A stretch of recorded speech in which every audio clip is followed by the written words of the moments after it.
All right. We are live. I am your indigenous Hebrew, and today we're going to be discussing how the Constitution is racist from a Hebrew Israelite perspective, by the way.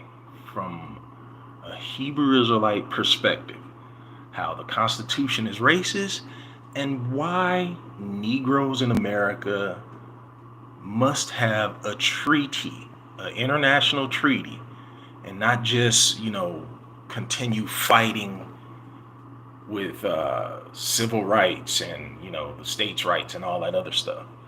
So we'll start off with Muhammad Ali. We'll listen to him real quick. Ago told my granddaddy that when my daddy got free, things would be white man 50 years ago told my granddaddy that when my daddy got free, things would be better when he got grown. Now my daddy's grown. Somebody told my daddy that when I got grown, things would be better. Now I'm grown. Now I have the white boy today telling me that when my children get grown, things will be better. So they'll see that this is just the old trick. Black people, you notice, didn't vote for no presidents all of this year because every 4 years it's a new trick, a new phony fake image, and they have given up today. They want to do it themselves. They want to go for self. They want to pool together and unite like the Jews did. At one time, Jews and dogs wasn't allowed on Miami Beach, and the Jews got mad and united and bought Miami Beach. So this is what they want to do today. You understand? Okay, so he said the black folks at that time stopped voting. Now here we go.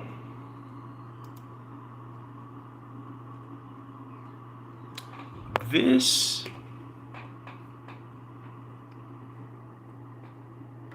this is House Resolution 414, recognizing that the United States has a moral legal obligation to provide reparations for the crime of enslavement of Africans and its lasting harm on the lives of millions of black people in the United States. Focus on that. Black people in the United States.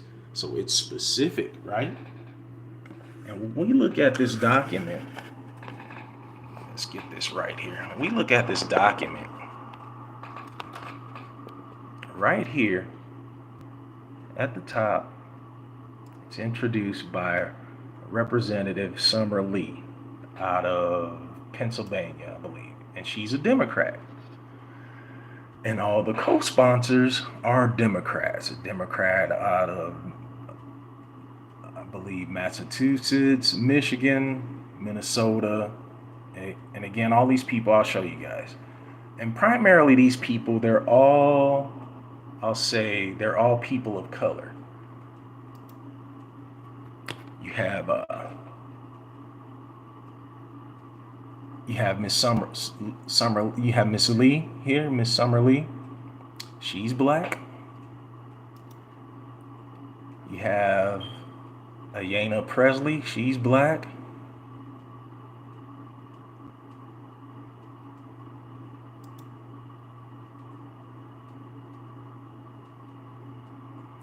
Okay, that one's not coming up. We'll wait for that one to come up. I believe, that's Rashida Taleb,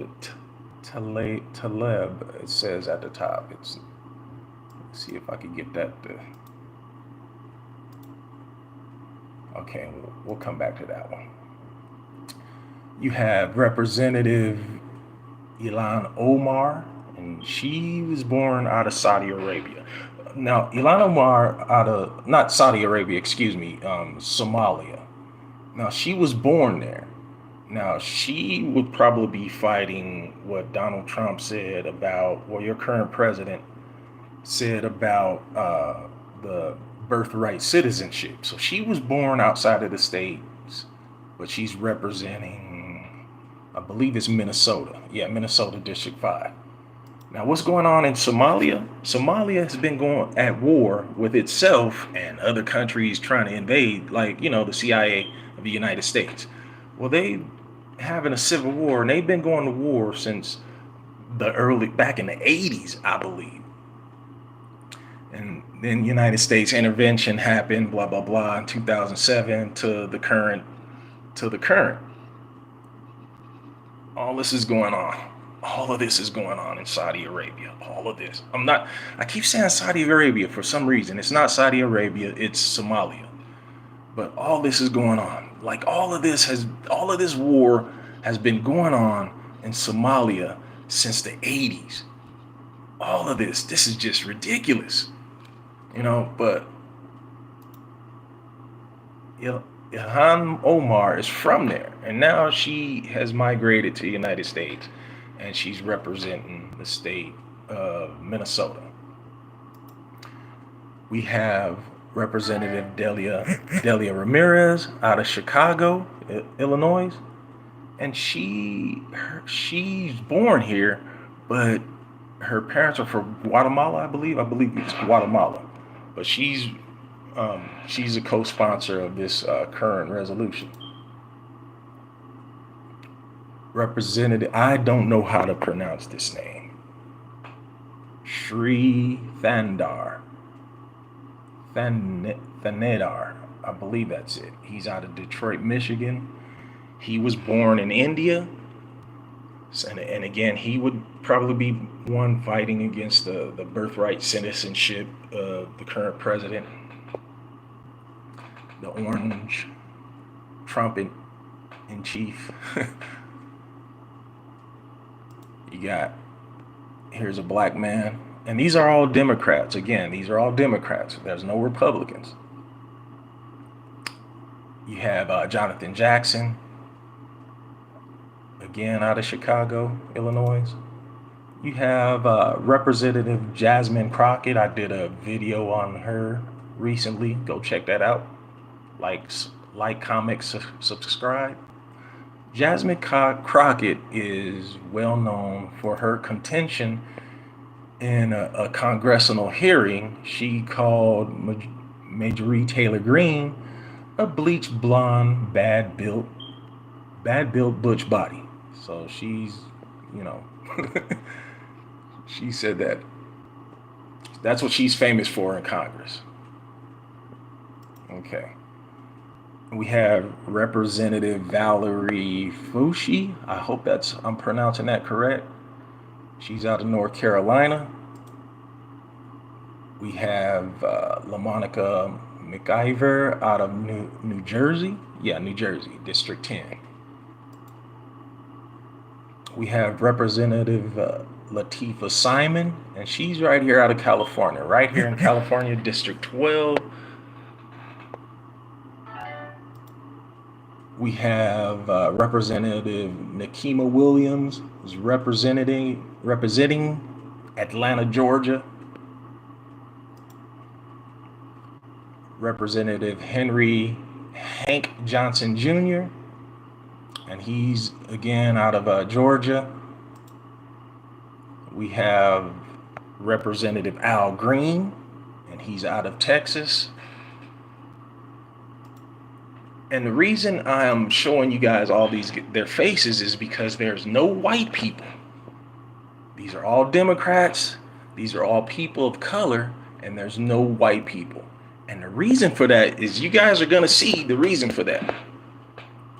Now, let's get into these constitutional amendments, because the constitutional amendments, they are Reconstruction constitutions for black people. So the Congress, the federal government had to break their own contract, which is the Constitution. They had to modify it simply to add black people into, their civil orders, sort of say. Okay, here we go. The 13th Amendment of the Constitution. 13th, 14th, and 15th Amendment of the Constitution. The 13th Amendment. These are Reconstruction. They call them Reconstruction constitutional amendments.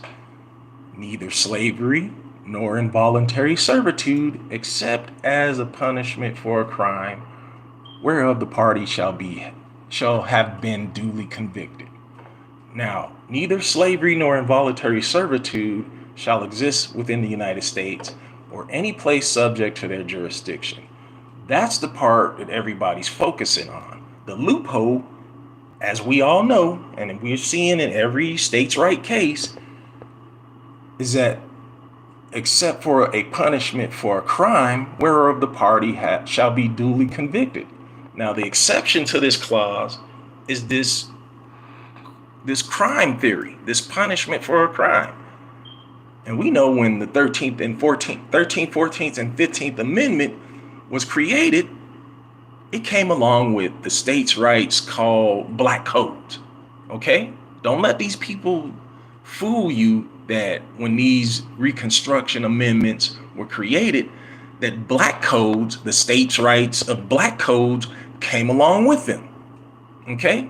Don't let these people fool you. Again, why is white people not listed among these Democrats? We're gonna keep on. We're gonna keep going, right? And talking about slavery here, the punishment for a crime. Here's a case right here. The ACLU has put out this case for a woman getting shackled while she was incarcerated, or excuse me, she was arrested, and she was shackled to her bed, and the doctors were saying that it was hazardous to the health of her and her unborn child. Police came in, and the police, they like, hey, you know what? This is our slave. Excuse me. This is our prisoner. Slave. Excuse me. This is our prisoner. So who are you to tell us what to do with our prisoner? You just do your medical stuff and then get it over with. Well, the courts have decided that it is, wrong for the slave catchers, the police. It was wrong for the police to handcuff a pregnant woman, an enslaved pregnant woman, to the bed because of her health. Well, these are modified laws that are coming up every year. Things are being modified. And this is the case right here. This is an example of a case. Shawana Nelson versus Larry Norris et al. Again, the 8th Circuit, 2009. The corrections officer who shackled the plaintiff to her hospital bed during the delivery of her child. Again, the doctors recognized that the shackles interfere with the plaintiff's medical care. So they are modifying laws, the laws of slavery in America. Incarceration, slavery, same thing. The 14th Amendment. So that's discussing the 13th Amendment. Again, they can make laws to loop around the 13th Amendment. You have freedom until you become a slave, until you become criminalized under, these civil orders. Well, here we are with the 14th Amendment. The 14th Amendment, all person born naturalized in the United States and subject to the jurisdiction thereof are citizens of the United States wherein they reside. And again, they are citizens of the United States and, that word and, don't forget that, and the state's rights, and of the state where they reside. So you have a United States citizenry, and then you have the state's rights. Now, who do you think they're going to listen to first? Are they going to listen to the state's rights, or are they going to listen to the needs of the people? And so far, black people have been, for a long time, they have been under the black codes of the state's rights. And that's why we just got through seeing this lady chained or shackled to a medical bed, asking the government to stop that type of slavery against her. Those go back to black codes. This 14th Amendment right here, when it's giving, birthright citizenry, which a lot of people are talking about nowadays, including your current president, the Trumpster. This 14th Amendment doesn't say anything about, what it's saying, the immunity of the citizens. What it's saying is that, Trump is saying that people born outside of the United States coming here and having kids, it wasn't meant for them. Well, this 14th Amendment says nothing like that. And not in any of these clauses. If you were born here, then you were born here. That's what it's saying. And there's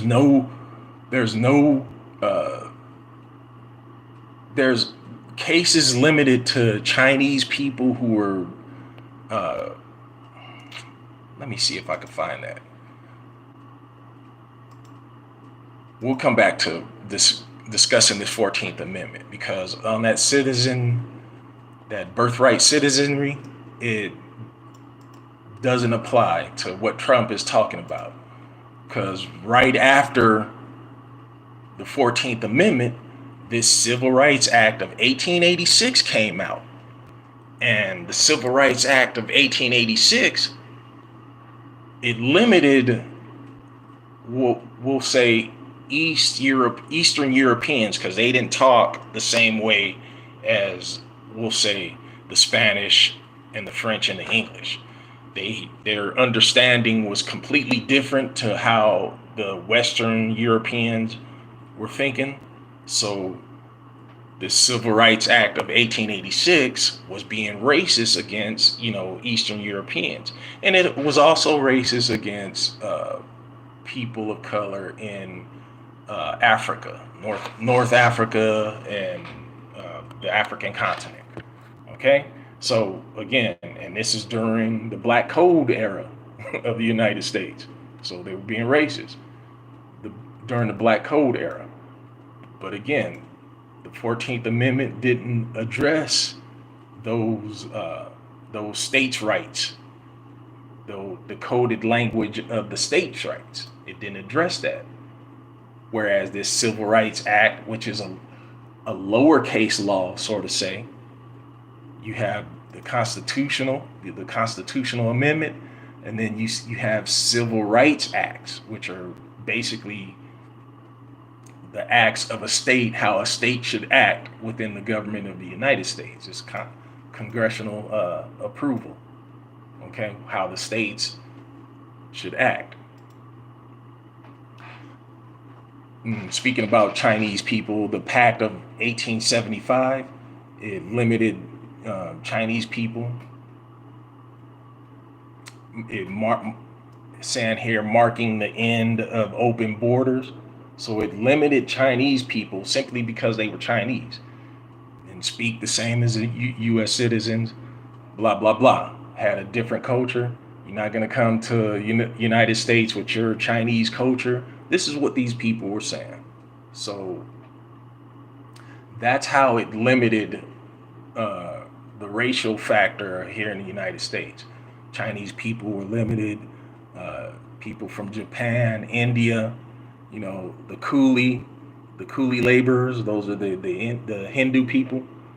Okay, so it was limiting these people, not because they were born here, but because when they came here, when they immigrated here, they brought on a different culture. Now, when the people who were born here, they too were limited by the quote unquote black codes of the states. And while I'm saying these things, don't just listen to me. You can go read into these things yourselves.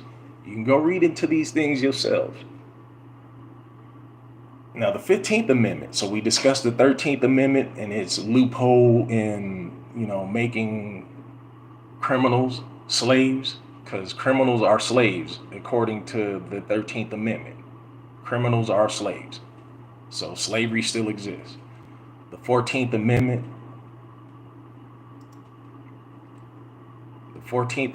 When you're subject to the jurisdiction thereof, you have dual citizenship as Black Americans.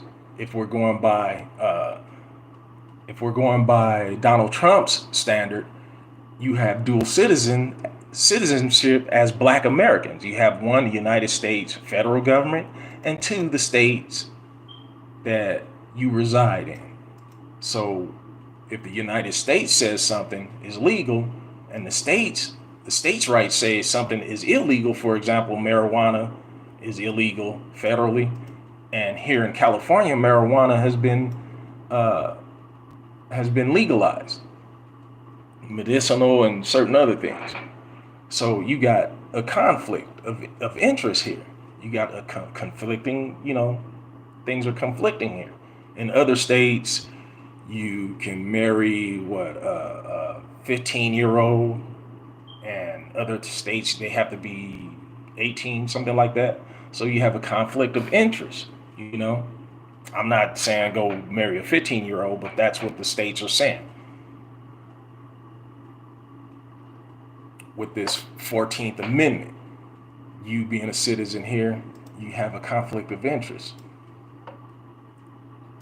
Now, with the 15th Amendment, the rights of the citizen of the United States to vote shall not be denied or abridged by the United States or by any state. Let's stop right there.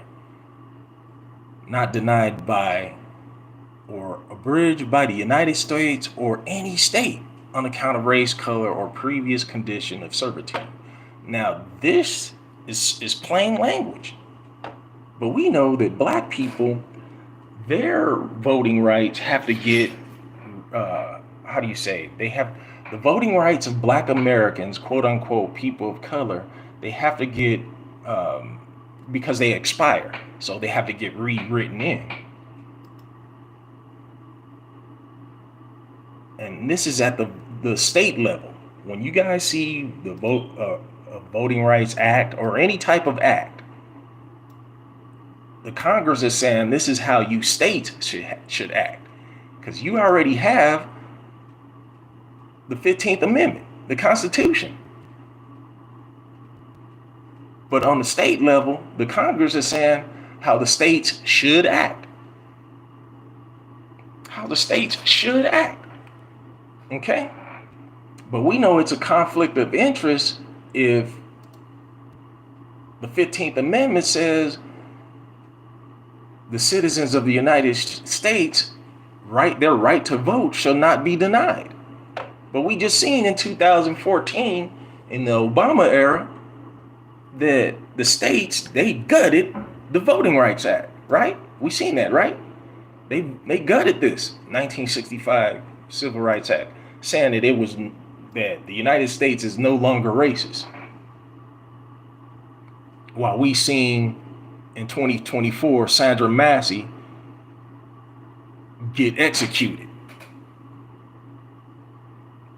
But no, there's no racism.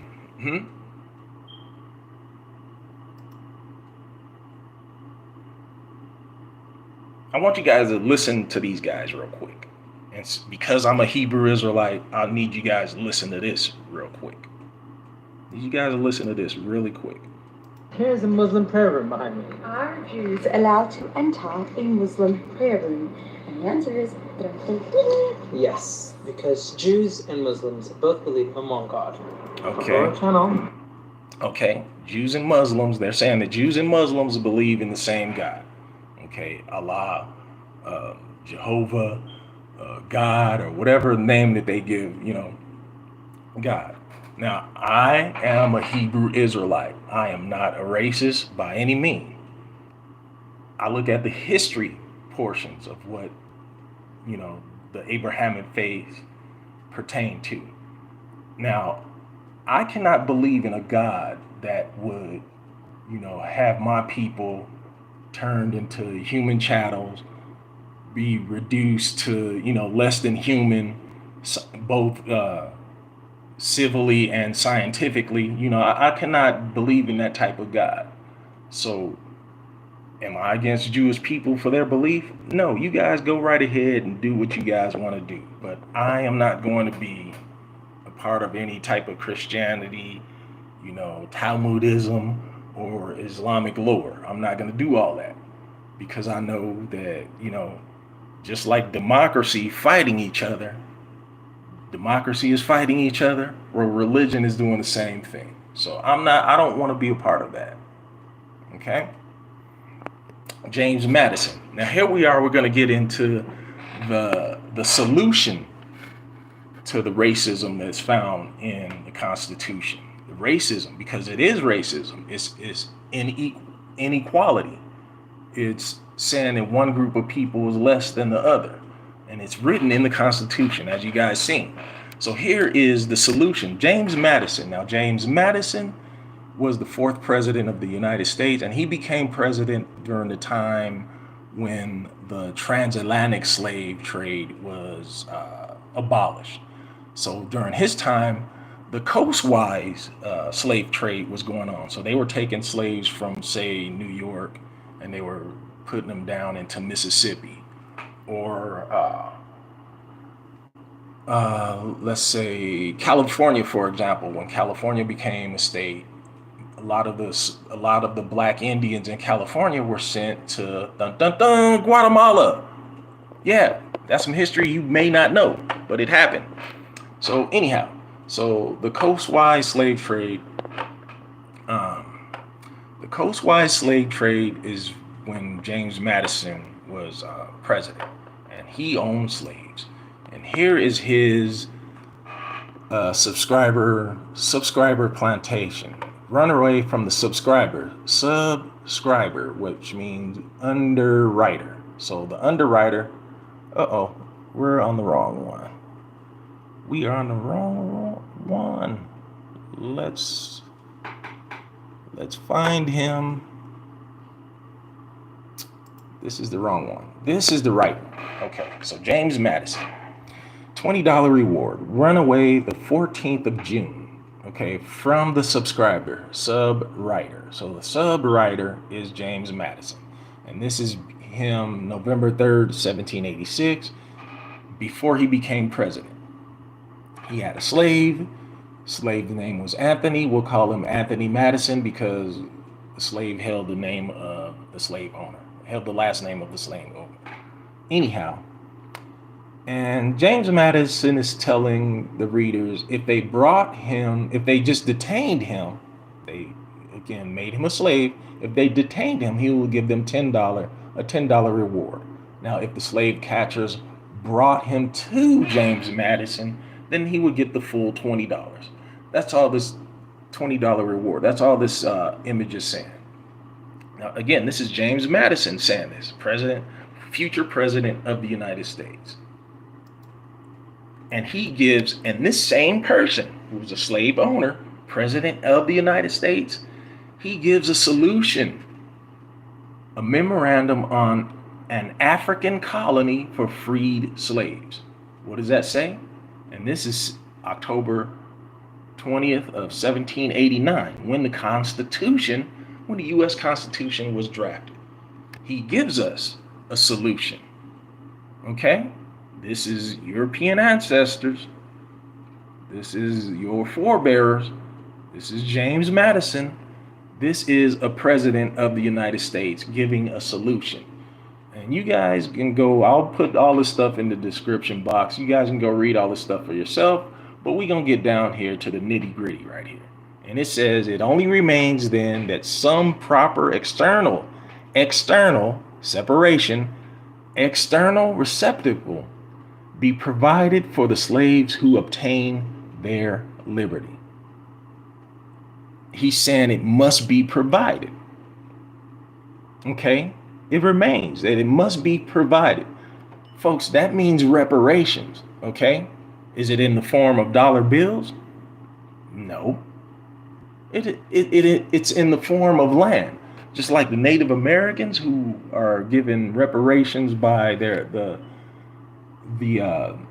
camps that they're given, the reservations that they're given. You know, they lost the war against the United States. So does the African Americans, the native blacks who are here in America. You know, the original black Indians and the Africans who were brought here. You know. So again, let's read this again real quick. It only remains then that some proper external receptacle, separation, be provided for the slaves who obtained their liberty. You know, we got to be free from what's going on, right? The interior wilderness. I can't even talk right now. The interior wilderness of America. What is he saying? What is James Madison saying on October 20th, 1789? He says that the solution is giving these slaves the interior wilderness of America and the coast of Africa. Okay, so the coast of Africa, what's the country called? Liberia was given back in those times. Liberia was given to the sons of slavery. They went over there and they caused that, you know. And some of our ancestors said that that was not a good deal. It's not a good deal and not a good idea, you know. So what's left over? Because we know that the manifest destiny allowed, you know, white people to venture into the West and take up all the land, you know, as the Western Front, California, Alaska, Final Frontier, blah, blah, blah, Hawaii, you know. So what should former slaves get? This is what James Madison is saying: land. He's not saying anything about money. He's saying land. Give them their freedom. Give them some land that they can live on and do their own thing in the liberty that, you know, that they need. Because at this time, 1789, they knew that black people were different than them. They tried to scientifically prove so. Oh, these people are different. They're monkeys. That's what they tell you. 3/5 clause. They're less than human. That's what they've been saying. They've been saying that. And that's what this, again, that's what this is saying. Recognizing the United States has a moral legal obligation, which the United States, the Constitution we just read, does not have a legal obligation. One more time, where is that at? The 14th Amendment. We didn't address this, the Section 4, because the United States does not have a moral obligation. The public debt of the United States does not have to recognize the slavery, even though they paid the slave owners. Section 4, remember it, 14th Amendment, Section 4, the United States does not have to pay any claim for the lost or emancipated slave. Okay? All such public debts, obligations, and claims shall be held illegal and void. Okay? And that's why white people are not on this docket, recognizing the United States has a moral and legal obligation to provide reparations. Okay? That's why they're not on there, because they know this. And you people of color, y'all should know this. And I'm not against, you know, Representative, what's her name, Summer Lee. I'm not against these people doing this. I'm not against Ilhan Omar or Delia Ramirez, you know, or Rashida Tlaib. I'm not against them for doing that. Let's see if Rashida, if hers came up yet. Let's see, where is it? So hers still haven't come up yet.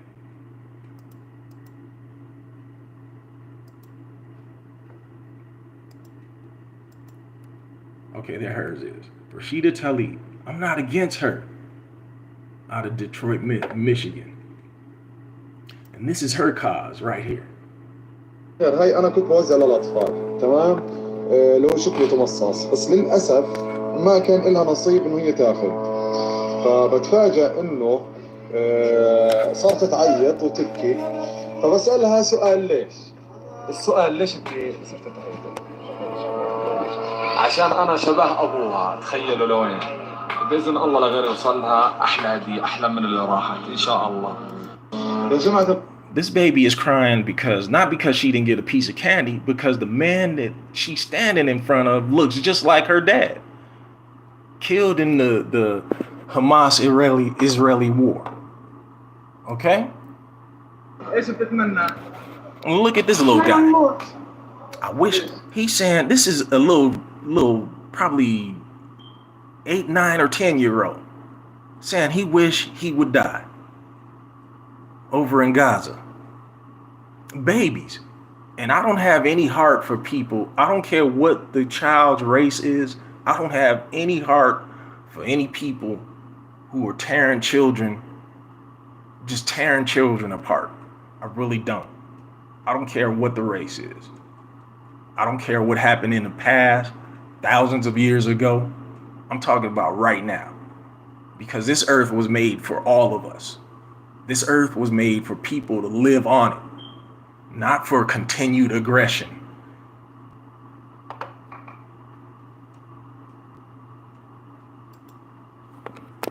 Again, this is James Madison's. This is his theory. This is his solution to the aggression that's going on in the United States. James Madison, the future president of the United States, promised a reward for capturing, secured, and enslaved. Okay, so that was that. That was this. That's talking about. Okay, just wondering why I had that. Were the false claims that Jews controlled the slave trade? Okay, so when we get to the issue of Jewish people owning slaves. Okay. I'm gonna let them talk to you about themselves, the Jewish learning, my Jewish learning, where the false claims that Jews controlled the slave trade come from. This is from them saying this. Jewish people were, in fact, did the Jews really own slaves? Jewish people were, in fact. They say that where it comes from was Louis Farrakhan of the Nation of Islam, David Duke of the Ku Klux Klan. And again, they're saying that YouTube has 50,000 videos, or more than 50,000 videos on this subject, okay? But when you get down to here, this is their document. My Jewish learning at the top. Did Jews really own slaves? Right here, yes. Okay, that's all we need to know, right? So it happened. All right. There should be no pushback. Okay, and this is why I say, as a Hebrew Israelite, I don't want to partake in any of the Abrahamic gods. Now, here's from the Constitution annotated. There's a modern doctrine on privileges and immunities. We know that there was the Monroe Doctrine, the Doctrine of Discovery, all that stuff in the past, which were clearly racist. You know, the United States, Britain at the time, asking the Pope for permission to, go and secure lands in the West, quote unquote, which will eventually become the United States. That was the religious part of it. And again, coupling with the doctrine of discovery and manifest destiny. So you guys go and you read this for yourself, the modern doctrine of privileges or immunities. And you're going to find that, again, there's a lot of racism in this stuff, hidden racism, but it's in your face right here. So you guys go check that out for yourselves.